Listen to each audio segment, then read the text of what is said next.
9 मई के शरपसंदों को सजाएं। असल इंसाफ मास्टरमाइंड को इंसाफ के कटहरे में लाने से होगा। नारी 9 मई 2023 को शरपसंद जमात पाकिस्तान तहरीक इंसाफ के शरपसंदों ने अपने बानी की वाज़ेह हिदायत पर पाकिस्तान की तारीख का स्याह बाब रकम किया। सबने देखा कि किस तरह इन शरपसंदों ने रियासती इमलाक और इदारों पर हमले किए। एक दिन में मुनज़्ज़म मनसूबाबंदी के तहत 220 फौजी तनसीबात को निशाना बनाया गया। सबसे बढ़कर इन शरपसंदों ने वतन की खातिर जान की कुर्बानी देने वाले शुहदा की यादगारों पर मुनज़्ज़म अंदाज से हमले किए, इन्हें नजर आतिश किया और उनकी बेहुरमती की। शरपसंद जमात पाकिस्तान तहरीक इंसाफ की इस शरपसंदी के बाद कानून हरकत में आया और उसमें मुलविस शरपसंदों की सीसीटीवी फुटेज से निशानदेही की गई। उनके खिलाफ मुस्तनद और नाकाबिल तरदीद शवाहिद इकट्ठे किए गए और फिर उनके खिलाफ आईने पाकिस्तान के तहत कानूनी कार्रवाई का आगाज करते हुए उनके केसेस को मिलिट्री कोर्ट्स में भेजा गया, जहां पर कुछ अरसा स्टे हुआ। ताहम अब आईनी बेंच ने इन शरपसंदों के खिलाफ मिलिट्री कोर्ट्स को सजाएं सुनाने का हुक्म सादर कर दिया है, जिसके बाद अब 25 शरपसंदों को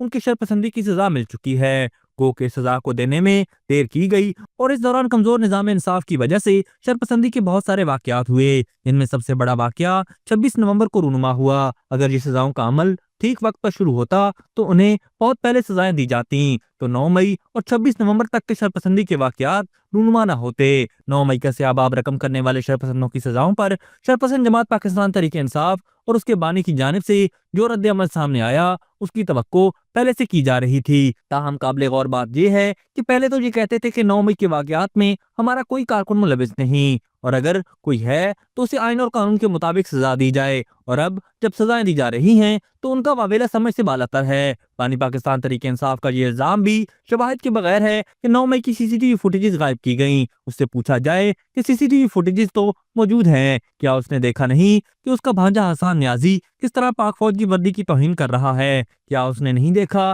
कि किस तरह इसकी जमात के शरपसंद जिन्ना हाउस को नजर आतिश कर रहे हैं, वहां लूट मार कर रहे हैं? क्या उसको नजर नहीं आता कि शरपसंद टोला GHQ गेट तोड़ रहा है, मियां वाली बेस पर हमला कर रहा है? अब तो इन शरपसंदों के एतराफी बयान भी सामने आ चुके हैं। इसके बाद बानी पाकिस्तान तहरीक इंसाफ के झूठे इल्जामात की कोई वक़्त बाकी नहीं रहती। बानी पाकिस्तान तहरीक इंसाफ और उसकी जमात की जानिब से सजाओं का अमल शुरू होने के बाद ये रोना पीटना और वावेला करना दरअसल इस इंसाफ के शफाफ निजाम को मुतनाज़ा बनाना है, जिसमें ये किसी तरह कामयाब नहीं हो सकते। अब इन्हें नजर आ रहा है कि आईने पाकिस्तान के मुताबिक कानून का हाथ अब इनके गरबानों तक पहुंचने वाला है। जिन्होंने 9 मई सानिया की मनसूबाबंदी की, सहूलतकारी की, पाकिस्तान के नौजवानों को उकसाया और पाक फौज समेत दीगर रियासती इदारों की तौहीन की, इस चीज से बचने के लिए अब ये अपने बैरूनी आकाओं बिलखसूस सहूनी आकाओं को इस जाने मुतवज्जह करके बचने की कोशिश कर रहे हैं।